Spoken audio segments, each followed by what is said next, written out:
감사하신 주님, 이 밤에도 주님의 살아있는 말씀으로 우리 인생이 새로워지게 해 주시옵소서. 예수 그리스도 이름으로 기도합니다. 아멘. 오늘 주시는 말씀을 찾아서 우리가 합독으로 봉독합시다. 구약성경 전도서 12장, 전도서 마지막 장이죠. 구약성경 960쪽을 펴주시기 바랍니다.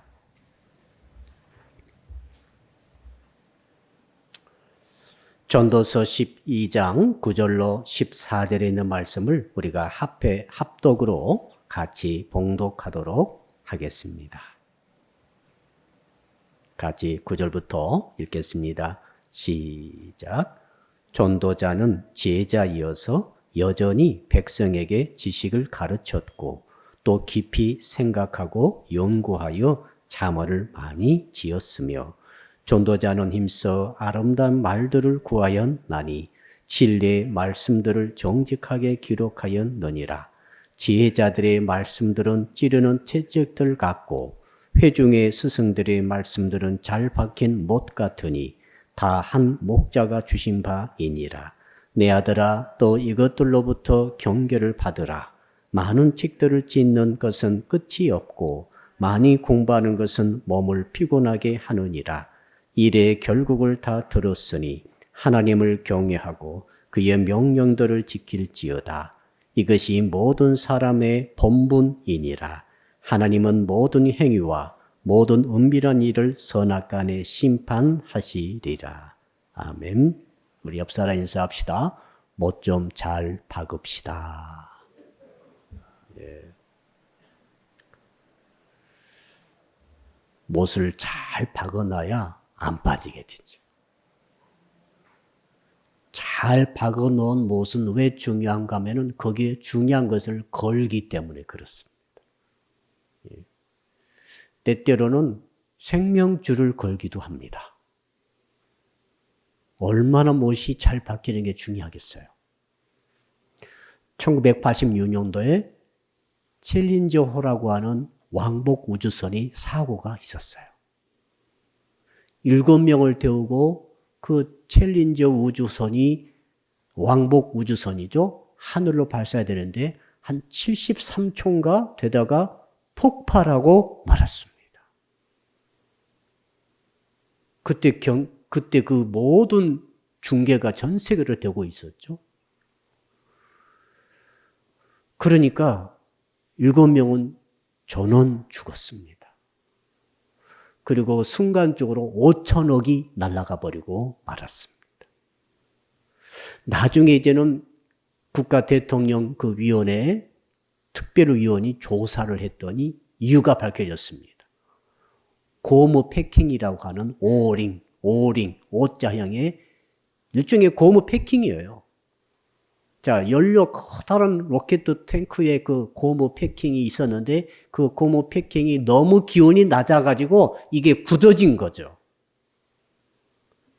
굳어지니까 연료가 그 사이로 새게 되고 새는 것이 그만 불이 붙어가지고 폭발하고 말았습니다. 2분만 버티고 갔으면 괜찮은 거예요. 근데 2분을 못 버티고 1분 한 13초 만에 못 버티고 터져버린 거죠. 그런데 그 전에 그 오링의 전문가가 오래된 기술자가 계속해서 건의를 했습니다. 지금 기온이 너무 낮다. 너무 추워지게 되면 이 오링이 작동하지 않을 수도 있으니 제발 이 발사를 늦춰달라. 아니면 발사를 취소해달라. 라고 수차례 건의를 했다고 합니다. 그런데 그 회사에서 지도자가 북살해버렸어요. 너무너무 안타까운 사건입니다. 잘 박힌 못은 못과 같은 거 하면은 이거 해놓으면 절대로 빠져서는 안 되는 그런 장치를 말하는 거죠. 그거 빠지면 안 돼요. 낙하산 점프하는 병사가 말이죠. 생명줄이 여기에 걸지 않습니까? 이렇게 걸죠. 이 걸고 툭 튀어내려가지고 이게 딱 걸리면서 낙하산이 딱 펴지거든요. 근데 생명줄이 끊어져 있다든지 생명줄이 제대로 연결이 안 된다든지 그렇다면은 그 병사는 낙하산이 펴지지 않은 채로 땅에까지 곤두박질 치게 되겠습니다. 그런 것을 말하는 거죠. 오늘 말씀해 보니까 우리 인생에도 그런 잘 박힌 못과 같은 그 장치가 있다는 것입니다. 거기에 우리의 생명을 건다는 거죠. 자, 그런데 그 잘 박힌 못이 헐거워져 가지고 훌렁훌렁 하다가 나중에 빠져버리게 되면 어떻게 됩니까? 우리 인생의 육신적인 생명이 끝이 나게 되겠습니다. 아니면 큰 치명상을 입게 되겠죠. 그리고 영혼이 문제죠. 우리 영혼은 영원히 살게 되니까 우리 영혼에 있어서 문제가 발생하여서 영원히 저주 가운데 있을 수 있다라고 성경이 말하고 있습니다. 자, 그렇다면은 그 잘 박힌 못과 같은 것이 무엇인가를 알아야 될 것 아닙니까? 그렇죠? 우리 다 잘 알고 있습니다. 그게 뭐냐면은 하나님께서 우리에게 지키라고 주신 말씀이고 그 계명입니다. 뭐 십계명을 비롯해서 이거 반드시 지키라 한 거 있잖아요. 이거 틀림없이 지키라. 이것이 바로 절대로 빠져서는 안 될 잘 박힌 못이라는 거죠. 우리 인생에 박혀 있어야 된다는 것입니다. 우리 마음에 박혀 있어야 된다는 거죠. 우리 마음을 절대로 떠나서는 안 된다는 거죠. 우리 인생을 그 말씀을 절대로 떠나서는 안 된다는 거죠. 우리가 그냥 설교를 이렇게 자주 듣고 하니까 이 말씀이라고 하는 것을 우리가 언제든지 들을 수 있고 이게 말씀이 아무리 말해도 우리가 내 형편껏 하면 되고 이렇게 생각하기 쉬운데 주께서는 이렇게 말씀하시는 거죠. 아니다, 그렇게 생각하지 말라. 이건 잘 박힌 못처럼 절대로 빠져서는 안 되는 거죠. 때때로 빠져도 되고 때때로 실수해야 되고 때때로 이것이 헐거워져도 되고 때때로 안 지킬 수 있으면 안 지켜도 되고 이렇게 생각하는 것은 완전히 틀렸다라고 말씀하고 있습니다. 오늘 말씀의 제목 한번 같이 읽어볼까요? 잘 박힌 못과 같은 신앙을 가집시다. 예, 저는 지난번에도 한번 이런 비슷한 말씀을 제가 드렸습니다만은 오늘 또 주께서 말씀을 주시는 것은 이게 굉장히 중요하기 때문이라고 저는 생각합니다. 지금 중요한 말씀이에요. 지금. 자, 많은 계명이 있는데 그 중에 제 6계명이 무슨 계명이죠? 살인하지 말라. 살인하지 말라고 하는 하나님의 말씀 우리 마음속에 우리 인생 속에 잘 박힌 못처럼 튼튼히 박혀 있어가지고 절대로 빠져나가서는 안 되고 절대로 흔들려서는 안 되는 줄로 믿습니다. 그래야 살인을 안 하는 거예요. 근데 이 잘 박힌 못과 같이 내 마음판에 박혀 있어야 되는 이 살인하지 말라는 이 말씀이 빠져나가 버리면은 흔들리면은 헐거워지게 되면은 사람을 죽일 수 있다 하는 거죠. 얼마나 중요합니까? 자, 사람을 살인하는 자들은 두 종류가 있습니다. 남을 죽이는 자는 살인자이고 자기를 죽이는 자들은 자살자입니다. 다 살인자예요. 왜 살인하고 왜 자살하겠어요? 마음판에 살인하지 말라고 하는 하나님께서 주신 잘 박힌 못과 같이 간직하라고 박아놓고 있으라고 하는 그 말씀을 빼버린 거죠. 그 말씀이 헐거워져 버린 거예요. 그 말씀이 떠나버린 거예요. 그래서 죽는 거예요. 며칠 전에 그 돌아가신 분 있잖아요. 자, 생각해 봅시다. 너무 살기가 힘들어요. 너무너무 힘든데 너무 고통스러워요. 그러면 어떤 생각이 드는가 하면은 다 포기할까?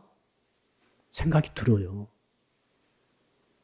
다 깨끗이 포기하면 더 고통이 없어지지 않을까? 이렇게 살 바에요. 차라리 포기해버리자. 그때 나를 버티게 해주는 것은 내 마음판에 박혀 있던 잘 박힌 못과 같은 살인하지 말라 라고 하는 것이 버텨주는 거죠. 그렇죠? 그러면은 아무리 견디기 어려워도 그 박힌 못 때문에 그 잘 박힌 못과 같은 신앙 때문에 죽지 않고 살아남는 거죠. 우리 할머니 세대들이 얼마나 많은 고생했습니까? 먹을 것도 제대로 먹고 전쟁도 겪었고 엄청난 가난도 겪었고 그 남전 여비의 그런 문화 속에서 또 얼마나 시집살아면서 고생했나요? 예. 정말 옛날에는 말도 못하고 고생 많이 했어요. 그리고 이혼하면 죽는 줄 알았어요. 두들겨 맞으면서도 끝까지 이혼 않고 버티고 그랬잖아요. 얼마나 괴로웠어요. 자, 환경이 어렵고 상황이 고통스러운 것이 문제가 아니고 문제는 뭐냐면 내 마음판에 이 말씀에 무엇이 박혀 있느냐, 단단히 박혀 있느냐, 이것이 중요하다는 거죠. 자, 어떤 사람이 너무 미워요. 없으면 좋겠어요. 저 사람이 내 인생에 없으면 내가 얼마나 편할까? 이런 생각을 하게 됩니다. 죄가 없어지면 좋겠는데 안 없어지잖아요. 잘 살고 있잖아요. 계속 나를 옆에서 괴롭히고 있지 않습니까? 아, 죄를 죽여버릴까? 죄를 없애버려? 이런 생각이 드는 거죠. 미움이 오면은 별 생각이 다 나요. 여러분 해보셨잖아요. 직장에서 여러분 괴롭히는 사람 있죠? 없어지면 좋겠는데 저 과장님 없어지면 좋겠어. 교통사고도 안 나나? 이게 지나치면은 없애버릴까? 그래가지고 지금도 신문지상에 날마다 보도되고 있는 사건들이 그런 사건이에요. 고유정 씨 있죠? 그 제주도 여성분 얼마나 진짜 소름 끼칩니다. 그분이 말이죠. 전 남편을 없애버리고 싶어 했어요. 너무 전 남편과 다투고 싸우다 보니까 죄를 없애버려. 그래가지고 집에 오게 해서 마취약 먹여놓고 죽여버렸어요. 그리고 토막 새가지고 시체를 던져버렸어요. 지금도 못 찾았죠? 여자가 37살? 또 죽였죠? 현재 남편, 전 남편 말고 현재 남편의 아들 5살 의붓 아들. 죄가 없으면 좋겠어. 너무 죄 때문에 내 마음이 불편하고 괴로워. 그리고 진짜 죽여버렸어요. 죽이기 일주일 전에 남편과 전화통화해서 싸웠어요. 그 전화통화에 그 녹음이 되어 있죠. 내가 제 이름 부르 죄를 죽여버릴까? 그렇게 말한 것이 이번에 검찰에서 발표를 해줬어요. 이런 일도 있다. 그 일주일 뒤에 죽었어요. 검색한 방법 그대로. 베개를 눌러서 검색했는데 그 방법 그대로 죽였대요. 여러분, 그런 생각이 날 수도 있다고 저는 생각합니다. 없애버리고 싶은 사람이 한둘입니까? 살다 보면. 근데 사람이 그렇게 생각이 들어와가지고 이것을 실행한다는 것은 대단한 문제예요. 이거 또 다른 문제이거든요. 하나님께서 왜 계명을 주셨겠어요? 왜 십계명이라고 돌판에다가 새겨가지고 막 주셨겠어요? 이건 너희 마음판에 새겨서 인생의 판에 딱 새겨가지고 절대로 빠지지 않게 해라. 그래야 살인하지 않는다. 그런데 이 말씀을 마음판에 새깁니까? 마음판에 못을 박아 놓습니까? 쉽게 생각하죠. 하나님이시니까 저런 말씀하시지. 그게 아니란 말이죠. 꼭 교회 다녀야 되나? 이건 코로나19죠? 사람들이 말이죠. 지금 심야기도도 많이 안 나오셨잖아요. 꼭 교회 나가야 되나? 그냥 집에서 그냥 이렇게 온라인 통해서 해도 되고 또 시간이 있을 때 또 얼마든지 TV만 틀면 방송이 나오고 하니까 또 유튜브 보면 언제든지 목사님 설교 들을 수 있고 이런 쉽게 생각할 것이 아닙니다. 꼭 교회 나와야 되나? 그래가지고 교회 안 나오잖아요, 지금. 그래가지고 한국교회 200만이 가난한 성도. 예수 믿으나 나는 교회 안 나간다. 그런 성도예요. 대면 예배 안 드리면은 믿음이 떨어져요. 믿음 떨어지면은 이 말씀의 멋이 흔들흔들거립니다. 계명 지키고 있어요? 흔들흔들 그러면 살인을 할지 누가 알아요? 여러분, 그런 일이 일어나고 있는 세상입니다. 더 나아가서 계속 세상에 살다 보니까 꼭 예수 믿어야 되나? 가만 보니까 종교는 다 똑같은 것 같아요. 꼭 예수 믿을 필요가 있을까? 예수 안 믿어도 잘 살고 돈 잘 벌고 취미생활 잘하고 가정 화목하고 사업 잘 되고 몸 아픈 것도 없고 예수 믿을 필요 없을 것 같아요. 행복하게 더 잘 살 수 있을 것 같아요. 그리고 마음이 복잡하면 심리치료 가서 받고 심리학자 혹은 정신의학과 지금 또 거기 해당되는 수많은 학문이 행복하기 지금 개발되어 있잖아요. 왜? 하나님 예수 믿을 필요가 뭐가 있어? 행복하게 대해서 지금 공부하면 되지. 또 그런 세미나도 많이 있어요. 예수 그리스도를 빼버리고 훨씬 더 행복할 수 있다는 생각이 와버리면은 어떤 일이 벌어지는가 하면 주께서 주신 말씀이 있죠. 내가 곧 길이요 진리요 생명이니 나로 말미암아 자고는 아버지께로 올 자가 없느니라. 이 말씀이 속에서 흔들흔들 거리는 거죠. 이 말씀의 멋이 빠져나가는 거예요. 끝장이에요. 그 사람 끝장이라고. 그 예수님을 붙잡지 않고 인간에 있던 정신적 행복 이런 거 붙잡고 있는 사람들 전부 지옥 갑니다. 다 끝이에요. 자기가 자기는 못 이길걸요? 이 잘 박힌 목과 같은 신앙이라는 것은 너무너무 중요한 거예요. 내 마음에서 그 말씀이 떠나면은 끝장이에요. 떨어져요. 챌린지오 보십시오. 최첨단 소용없어요. 추락해요. 다 죽어요. 자, 부부 생활 하신 분들, 내가 꼭 이 남자랑 끝까지 살아야 되나? 그런 고민하신 분들 실제로 많이 계세요. 맞죠? 내가 이 여자랑 계속 살아야 돼. 너무 잔소리가 많아. 근데 이 남자랑 계속 살아야 돼. 너무너무 살기가 힘들어. 젊을 때 어떻게 살아봤는데 이제는 뭐 나이도 먹고 살 필요가 없을 것 같아. 그 생각이 들 수 있어요? 없어요? 들 수 있습니다. 누구든지 지금. 그래가지고 내 마음판에 새겨놓고 내 마음판에 신명각 박아놨던 그 잘 박힌 목과 같은 말씀이 흔들거리기 시작합니다. 어떤 말씀이죠? 하나님이 합하신 것을 사람이 나눌 수 없느니라. 주님이 하신 말씀 아닙니까? 이 말씀 던져버려요. 이 말씀 무시해버려요.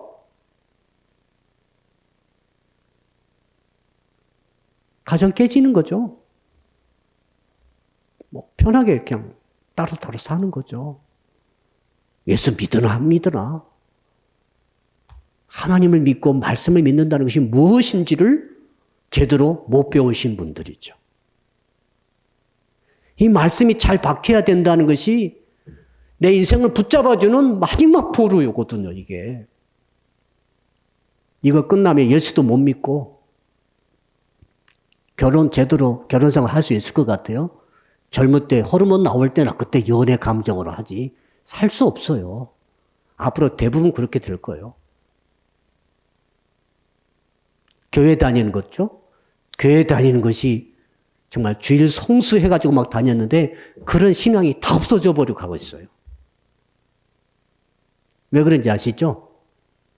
말씀이 잘 박힌 못처럼 박혀 있지 못하고 흔들거리고 빠지니까 이런 일들이 계속 일어난다는 거예요. 그러므로 잘 박힌 못과 같은 신앙이 얼마나 중요한가. 이걸 어릴 때부터 심어줘야 되는데 어릴 때부터 꼼짝 못하도록 그걸 심어놔야 돼요. 그래서 어른 때도 못 나가게 해야 됩니다. 그 방법밖에 없는 것 같아요. 어릴 때 놓쳐버리면 끝장이죠. 그러니까 주일학교, 청소년부, 청년부 때가 너무너무 중요한데 이때 중요하고 가정에서는 어릴 때 공부를 열심히 시켜야 돼요. 우리 이정 권사님 거 잘 시켜요. 네. 더 잘 시키세요. 가만 놔두면 안 돼요. 가온이랑 이런 애들 너무 똘랑똘랑 해가지고 어디를 튈지 모르겠어. 날마다 잡아다 놓고 말씀으로 못을 박으세요. 아멘. 주일날 와서 1시간도 안 되는 시간 잠깐 있다가 나서는 거의 효과가 없어요. 통계가 나왔어요. 거의 효력이 없어요. 날마다 가르쳐야 되거든요. 날마다 박아버려야 돼요. 그렇지 않으면 이게 빠지게 돼 있어요. 머리 커지면 또 빠져버려. 대학 가면 빠져버리고 직장 가면 빠져버리고 결혼하면 다 훌훌해져서 이상한 사람이 돼버려요. 신앙은 말씀인데 신앙은 삶이잖아요. 왜 삶이 안 지켜집니까? 말씀이 안 바뀌어 있으면 다 빠져버려요. 너무너무 안타까워요. 자, 그렇다면 본문에서 잘 박힌 못이 무엇인가를 설명하고 있죠. 우리 10절 한번 일단 읽어볼까요? 10절 시작. 전도자는 힘써 아름다운 말들을 구하였나니 진리의 말씀들을 정직하게 기록하였느니라. 진리의 말씀이 보십니다. 다른 거 박히면 안 돼요. 진리의 말씀이 박혀 있어야 돼. 공산주의가 바뀌면 공산주의자가 되는 거예요. 주사파 있죠? 김일성 최고 신처럼 모시는 주사파가 바뀌면 주사파 이상한 빨갱이가 되는 거예요. 네? 그 다음에 쾌락주의가 딱 바뀌면 쾌락주의로 살게 되는 거죠. 야, 끔찍합니다. 돈이 최고야. 만모니즘. 그게 딱 바뀐 사람은 돈밖에 몰라요. 평생 돈밖에 모르고 돈 먹고 살다가 돈과 더불어 망할 거예요. 우리는 그런 것들에 바뀌면 안 되고 진리의 말씀에 바뀌어야 할 줄로 믿습니다. 진리는 예수님 아니십니까? 11절 볼까요? 11절 잘 바뀐 것이 무엇인지 시작. 제자들의 말씀들은 찌르는 채찍들 같고 회중의 스승들의 말씀들은 잘 박힌 못 같으니 다 한 목자가 주신 바이니라. 제자들의 말씀들. 요 말씀들이죠. 그 다음에 회중의 스승들의 말씀들. 그러니까 결국에는 이 말씀이다. 이거 진리의 말씀. 이것은 다 한 목자에게서 나온 말씀. 한 목자는 우리 예수 그리스도. 여호와는 나의 목자시니 하나님이 바로 우리의 목자이신 줄로 믿습니다. 결국 그러니까 이 잘 박힌 못은 어떤 것이 되어야 하는가 하면 하나님의 진리의 말씀, 성경 말씀, 예수 그리스도의 말씀이 되어야 할 줄로 믿습니다. 그거예요. 다른 게 아닙니다. 그것이 우리의 영혼을 끝까지 붙잡아 줄 수 있습니다. 다른 게 아닙니다. 그것이 붙잡아 주는 거죠. 생명을 구해 줄 수 있는 것이 바로 그거예요, 지금. 돈이 아니에요. 돈 아무리 많아도 수백억 있어도 다 거기에 가 있어요. 생명의 말씀에 붙잡힌 사람이 천국 가 있는 것입니다. 아멘. 이것이 너무너무 단순한데 너무너무 무시당하고 있어요. 사람들로부터 너무 말씀이 무시당하고 있는 거죠. 그러나 영원히 살아있는 사람들은 지금도 말씀을 사모하고 있어요. 여러분 왜 여기까지 나오셨어요? 왜 온라인 통해 지금 이 말씀을 듣고 계십니까? 사모하는 마음이 있으시잖아요. 이 말씀 안 들으면 우리는 안 되는 거예요. 이 말씀이 가슴에 막 박혀야 되는 거죠. 그래야 우리가 살맛이 날 수밖에 없는 거죠. 그러나 이것이 전혀 못 느끼신 분들이 안타까운 거죠. 그럼 오늘 본론에 들어가 봅시다. 목사님 그러면 이 잘 박힌 못을 어떻게 잘 박을 수 있습니까? 어떻게 빠지지 않도록 흔들리지 않도록 근들근들거리지 않도록 헐렁헐렁해지지 않도록 이 못을 말씀의 진리의 못을 어떻게 내 인생에 내 가슴에 박을 수 있습니까? 라고 물어보니까 해답을 하나님께서 알려주시는 거죠. 그것을 한번 보겠는데 어떻게 해야 됩니까? 오늘 바로 우리 11절 말씀에 나와 있듯이 첫째는 뭐냐면 한번 따라할까요? 말씀을 찌르는 채찍으로 받아야 합니다. 찌르는 채찍. 채찍은 채찍인데 찌른다 이게. 다른 현대의 성경 보니까 지혜로운 자들의 말은 양떼를 모는 채찍 같고 양떼가 있어요. 양떼, 소떼가 있을 때 그 목동들이 뭘로 이 다스린가 하면 양들이 말이죠. 소들이 잘못된 길로 가고 있어요. 저 길로 가면은 사막으로 들어가는 길이고, 저 길로 가면 낭떠러지로 가는 길이고, 저 길로 가면 죽게 되는 길인데 자꾸 그 길로 가려고 하잖아요. 왜? 양들은 모르니까. 잘 모르니까. 그때 목자가 이 채찍을 가지고 휘두르는 거죠. 휘두르면 이 채찍 끝에 송곳이 달려 있어요. 이게 사정없이 찌르는 거예요. 찌르면은 양들이, 소들이 깜짝 놀래가지고 방향을 바꾸는 거죠. 한번 따라할까요? 방향을 바꿉시다. 말씀의 채찍으로 우리 신비에다가 말씀의 못을 든든히 박는 것입니다. 말씀은 찌르는 채찍과 같아요. 여러분, 혹시 송곳으로 찔린 적 있습니까? 송곳이 아니고 바늘 끝으로 조금만 찔려도 아야 하고 아주 아프죠. 하나님께서는 우리에게, 하나님의 말씀의 종들에게 말씀의 채찍을 주셨어요. 그래서 말씀 들을 때 아플 때가 있어요. 아파야 되거든요. 아파야 방향을 바꾸지. 제일 문제의 성도가 어떤 성도인지 아세요? 채찍이 있는 말씀으로 아무리 줘도 아픔을 못 느껴요. 말 무서운 줄 알아야지. 말씀 무서운 줄 알아야 되는데 말씀으로 많이 쏟아부어도 하나도 아픔을 느끼지 못해요. 다 잊어버려. 마치 나병 환자처럼 감각이 없어요. 그러면 인생의 방향이 바뀝니까? 안 바뀝니까? 안 바뀌어요. 사람이 자기 인생의 길을 바꾸기 쉬운지 아십니까? 아니에요. 초등학교 동창 오랜만에 만났더니 똑같더라고요. 40년 뒤에 만났는데 똑같아요.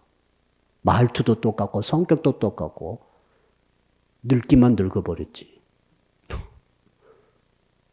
그대로 살고 있는 거죠. 근데 바뀐 친구가 있어요. 우리 초등학교 친구. 정말 가난하게 살았고 가정이 불우하고 그 엄마 아빠 싸우고 할머니 학대하고 아무튼 어려워요. 학교도 제대로 못 나오고 그러니까 그런 친구들이 있었는데 참 또 자세한 이야기를 하기가 싫어요. 비극적인 일도 많이 생기고 어릴 때 택시 운전을 했어요. 우리는 다 고등학교 가고 하잖아요. 고등학교 가고 이렇게 대학 가고 하는데 얘는 학교를 못 가니까 바로 택시를 나 택시 탔는데 만났어요. 그 동창이더라고요. 어떻게 사는지. 근데 이제 얼마 전에 전화가 왔는데 예수 믿는데요.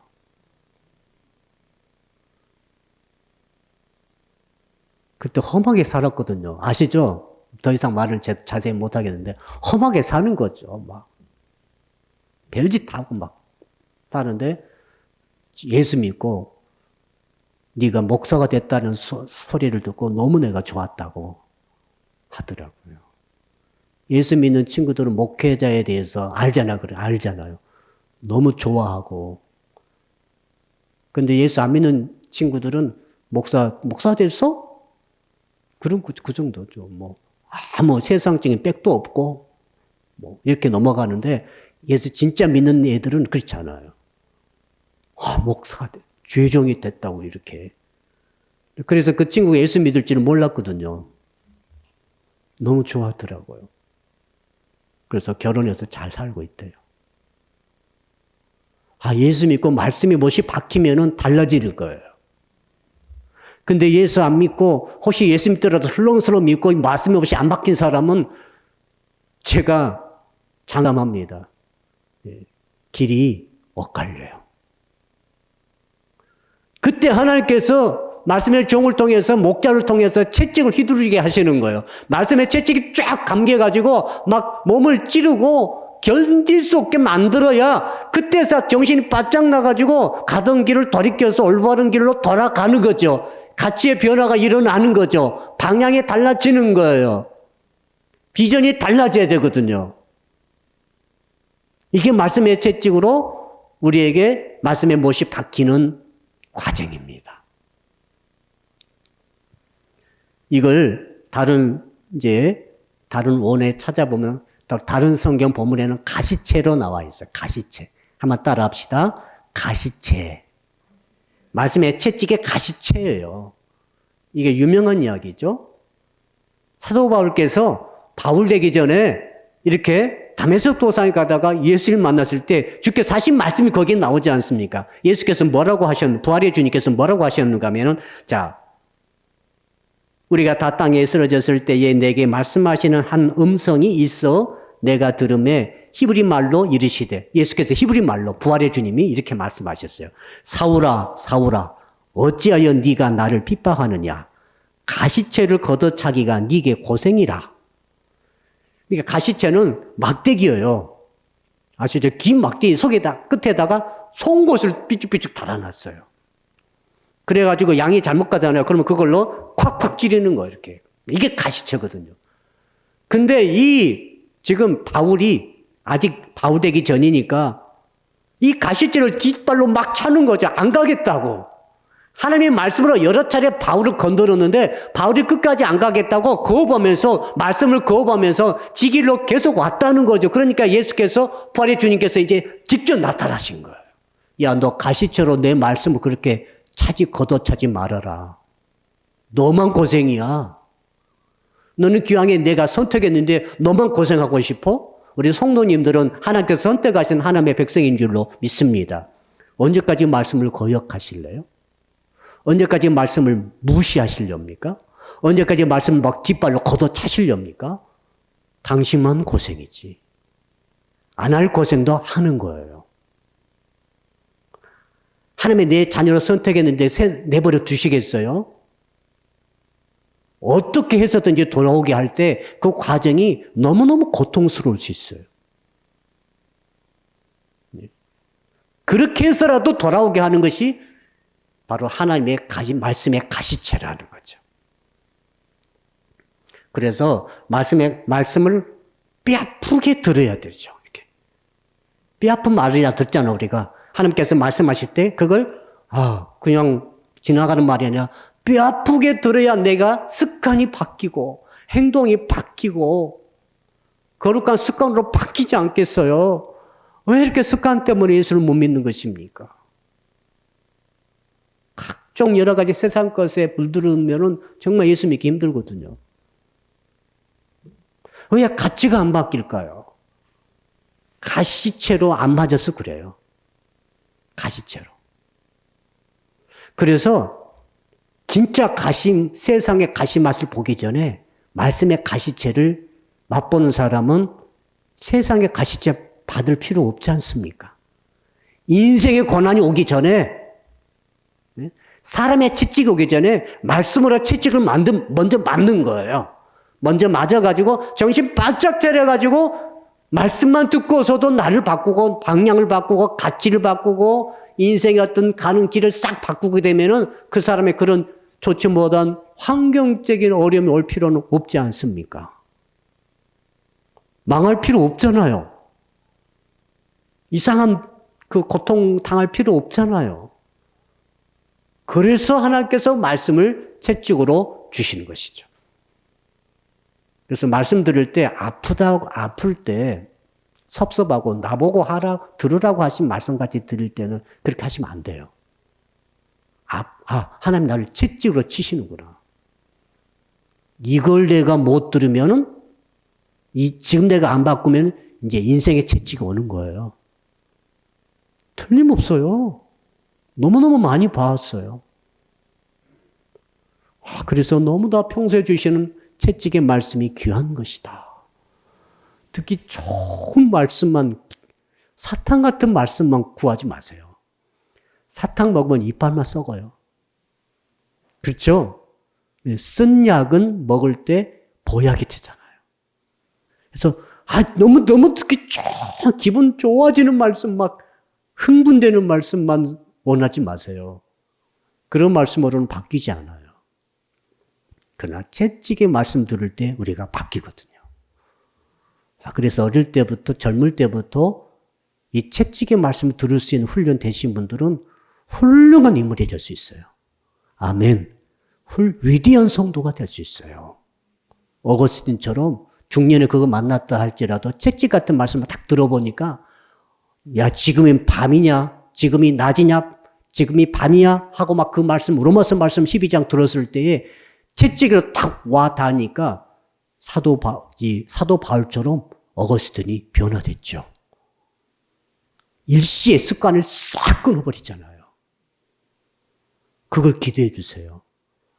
우리 젊은 친구들이, 어디 집사님들이 일해야 되는데, 헌신해야 되는데 안 하신 분들 계시잖아요. 그 채찍 맛을 보셔야 되거든요. 그렇게 기도해 주세요. 여러분의 자녀 위해서 그렇게 기도해 주세요. 말씀의 채찍을 맛을 보셔야 돼요. 그래야 인생의 채찍의 맛을 안 보고도 변화될 수 있습니다. 두 번째로, 자, 어떻게 말씀에 좀 잘 박힌 못을 우리가 박을 수 있을까? 11절 후반절에 나와 있죠? 거기 보니까 뭐라고 나와 있습니까?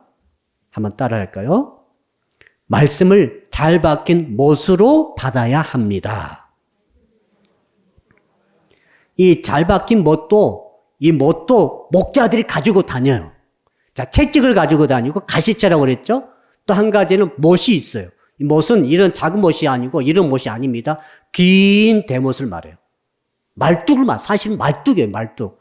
목자들이 항상 말뚝을 갖고 다녀요. 갖고 다니다가 양들이 말이죠. 저녁에 이제 개구멍 같은 데로 이제 우리 밖으로 탈출하는 양들이 꼭 있대요. 그렇잖아요. 그러면은 나가가지고 어디에 빠져 있는 거면 구렁타기에 빠져 있다든지 위험한 길에 빠져 있으면은 이제 목자가 찾으러 나가가지고 그 양을 데려오고 그 구멍을 이제는 말뚝으로 박아가지고 막는 거예요, 이렇게. 절대 못 가도록. 심지어는 그 양을 묶어두는 거죠, 말뚝에다가. 얼마나 답답하겠어요. 그러나 안전하죠? 자꾸 바람 나가지고 왔다 갔다 하면 안 되잖아요, 성도가.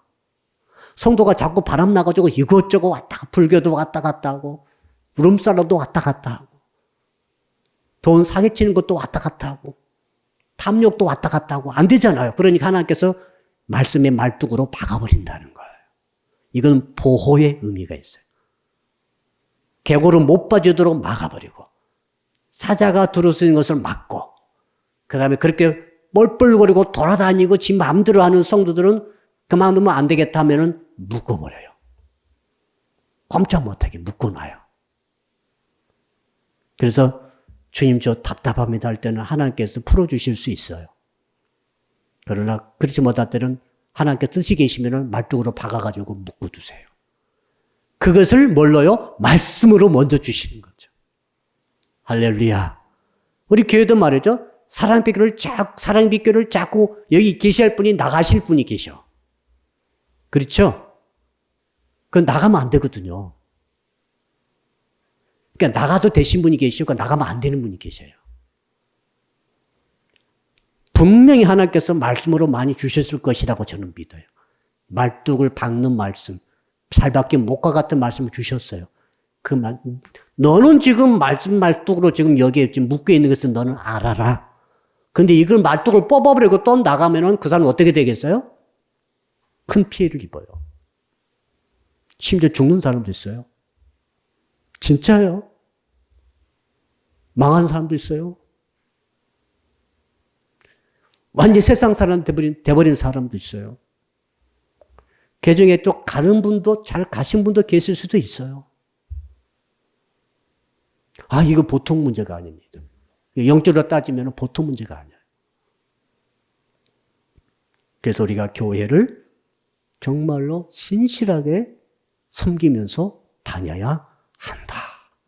쉽게 생각하면 안 돼요. 우리가 어릴 때는 그걸 잘 몰랐어요. 그랬죠?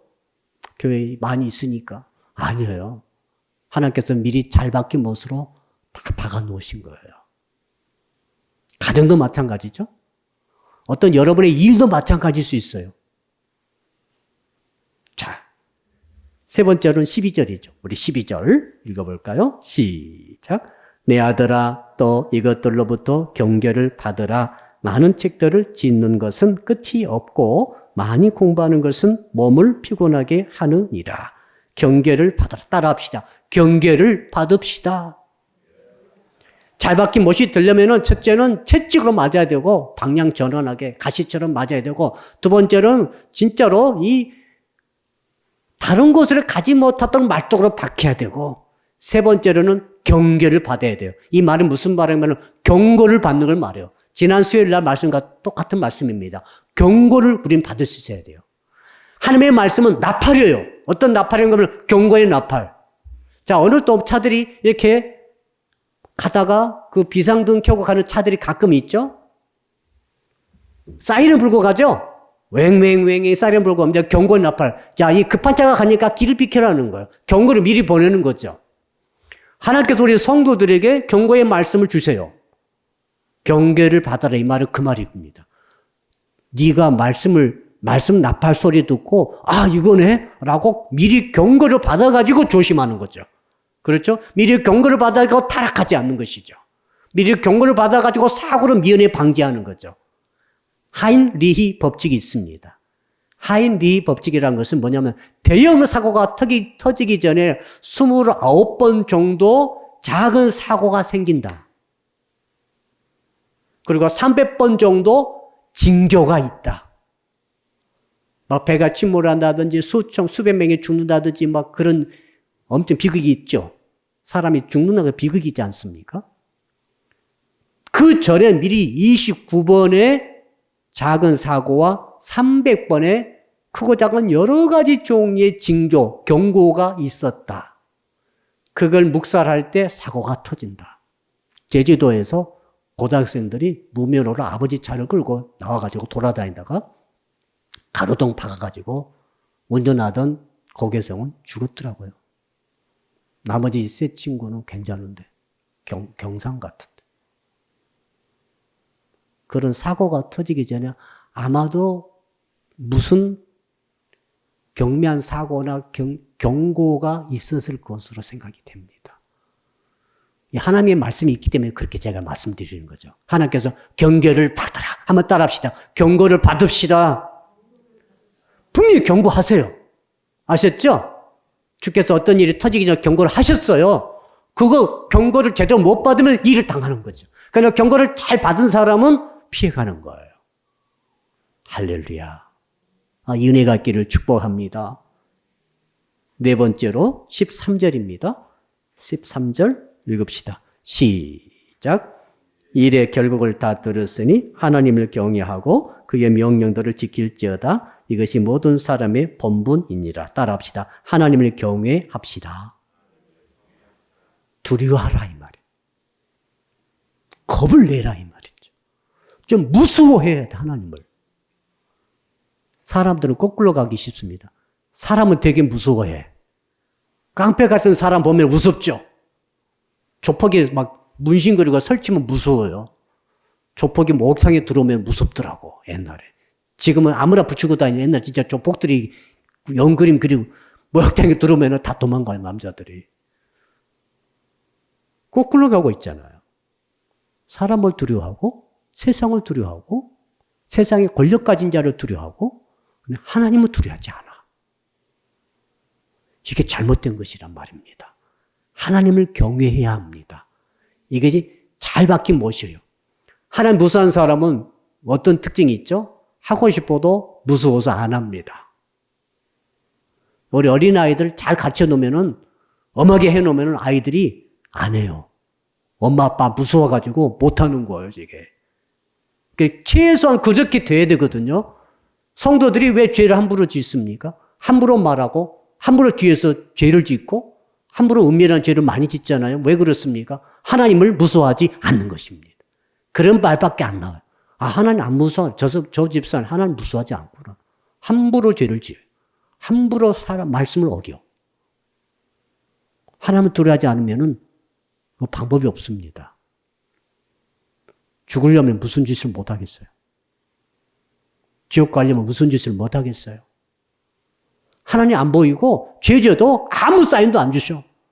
10년을 말씀 어기고 돌아다니는데 하나님의 자녀에 틀림없는데 하나님께서 아무 사인도 안 주셨대, 자기는. 그러니까 돌아올 생각 못 하는 거죠. 하나님 무서워할 수 있어야 됩니다. 그래야 내가 죄를 안 지어요. 하나님 무서운 분이세요. 제가 공포 주는 게 아니에요. 너무 하나님을 착한 이웃집 할아버지처럼 그려놔가지고 이래도 좋고 저래도 좋고 그런 하나님 아니십니다. 말씀 그렇게 말하나요 지금? 저는 그렇게 하지 않아요. 말씀 그렇게 말하고 있지 않기 때문에. 구약 보십시오. 얼마나 무서워요.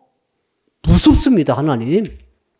진짜 무서운 분은 하나님이세요. 왜? 영혼이 멸망시키는 분은 하나님이시거든요. 자, 그렇다면 마지막으로 우리 14절 읽어봅시다. 다섯 번째, 못을 받는 방법이죠. 다섯 번째, 시작. 하나님은 모든 행위와 모든 은밀한 일을 선악간에 심판하시리라. 만물이 다 드러나 버립니다. 결국 우리는 다 죽습니다. 우리는 전부 지금 죽어가고 있습니다. 우리는 전부 심판대 앞에 서고 있습니다. 이건 돌이킬 수 없다고 제가 말씀 계속 드리고 있죠. 우리는 결국 가는 거예요. 잘 살아도 가고 못 살아도 가고 예수 믿어도 가고 안 믿어도 가는데 주께서 말씀하시잖아요. 전도서 인생에 대한 일을 말하고 있는 전도서 최종 결론 14절 심판이 있다. 알아서 해. 은밀한 가운데 마음으로 무슨 동기, 무슨 생각 가진 것까지 전부 드러난다고 말하고 있어요. 행실뿐만 아니라. 결론입니다. 결론은 한번 따라합시다. 본분을 지키며 삽시다. 13절 보니까 모든 사람의 본분이 뭐라고요? 하나님을 두려워하는 거예요. 본분이에요. 본분의 말은 무슨 뜻인가 하면은 사람이 평생 마땅히 해야 할 일, 인생 복잡하게 생각하지 마세요. 결론입니다. 인생 복잡한 거 아니에요. 하나님을 두려워하고 사십시오. 무슨 직장 갔든 무슨 사보든 우리 청년들 무슨 전공하든 상관없어요. 누구랑 결혼하든 큰 상관없어요. 본분은 뭡니까? 하나님 두려워하고 사세요. 그리고 말씀을 못으로 박으세요. 계명의 말씀 박으셔가지고 흔들리지 말고 그 말씀 의지하고 살아가는 것이 본분입니다. 그러기 위해서 말씀의 채찍을 늘 맞으시고, 그렇죠? 말씀의 못을 받고 허튼 길로 가지 않고 나를 막고, 그렇죠? 하나님을 진짜 두려워하고 경외하라고 그러죠. 하나님의 경고를 듣고 늘 나팔 소리를 듣고 그 다음에 정말로 심판이 있다는 것을 깨닫고 은밀한 작은 것까지 나 자신을 말씀으로 경책해서 근신하는 삶을 살아가는 것이 이게 인생이랍니다. 아멘. 다른 거 없어요. 위대한 성공이요. 하려면 하세요. 명예, 권력, 부 다 좋습니다. 그러나 그 모든 것들은 본분이 아니에요. 본분은 말씀을 지키는 거예요. 하나님을 두려워하는 거죠. 재벌 되셔가지고 어떻게 하면 되는가 하면 하나님을 두려워하면서 재벌 되시면 돼요. 아셨죠? 정치가 대통령 돼가지고 하나님을 두려워하며 정치하면 돼요. 그 정치가 돼가지고 재벌 돼가지고 잘못하면 완전히 교만해져 버립니다. 하기 조심해야 될 것 같아요. 이걸. 우리 찬양합시다. 두 손 높이 드시고 주여 세 번 부르면서 오늘 말씀 붙들고 한 10분간 오늘 말씀만 붙들고 간절히 기도하겠습니다. 주여 부르겠습니다. 주여 주여 주여 주여 잘 박힌 모처럼 신앙을 갖기를 원합니다.